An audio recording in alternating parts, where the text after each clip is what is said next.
Johnny Parsons Jr., a lot of people recognize because he ran at the Speedway. His dad was Johnny Parsons, who won the 1950 Indy 500 and has a distinction of having the only misspelled name on the Borg-Warner trophy. They spelled it Johnnny, and it's Johnie is how he spells his name. In 1951, Maury Rose, who was running in his 15th 500, he won in 41, 47, and 48. Now, 51, it's his 15th 500. And he's racing, and he gets tangled up with a guy and goes sliding in the infield and flips. Car winds up upside down. They come over, they shove the car over. He gets out of the car, walks over to the guardrail, sits down, reaches in his pocket, pulls out his pipe, lights his pipe. When the safety guys, he looks at him and goes, some days you just can't make $1.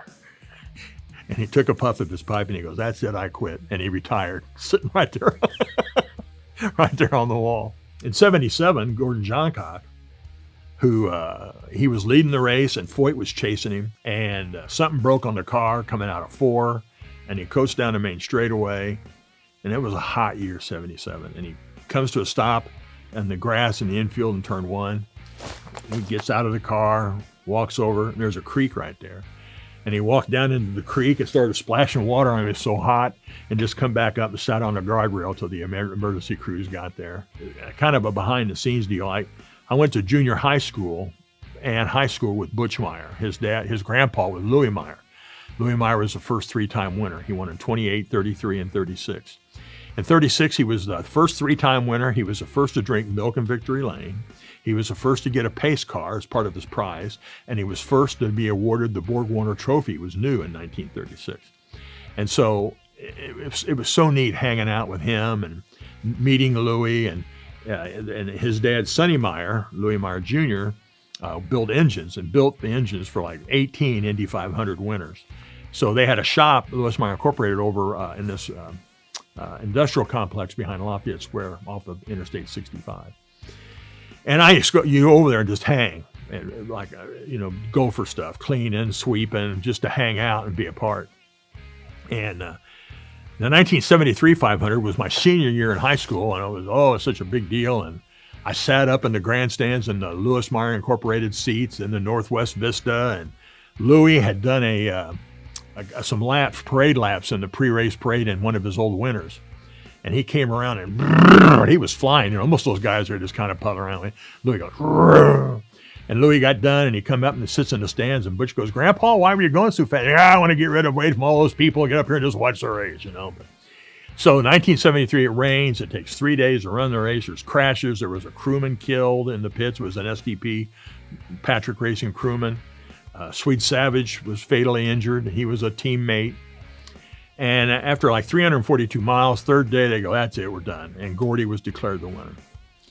So the day after the race was over, I went to Louis Meyer Incorporated, and I'm walking through the engine shop, and Sonny Meyer, there's a table there, and they had a rag out there, and there were 4 sets of pistons. There was 4 sets of pistons and rods sitting there on the table, and they'd been manufluxed. Manuflux is a process they use to x-ray metal to look for cracks and faults and things.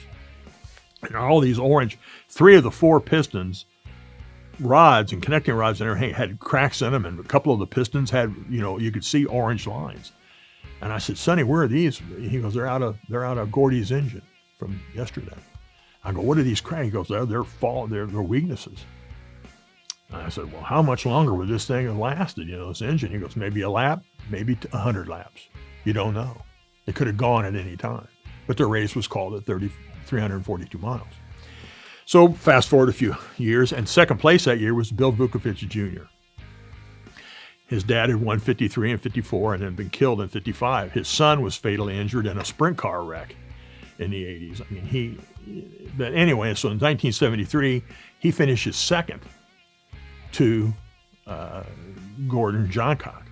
So I'm doing an interview, like a Where Are They Now for the Indianapolis Motor Speedway Radio Network, and I'm talking to him.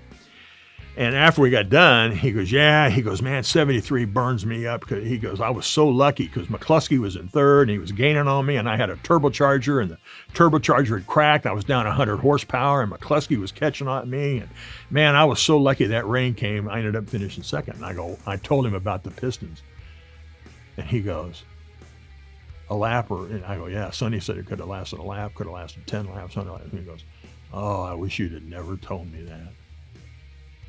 I felt about that big for, just another pound of disappointment, I think, in his life. So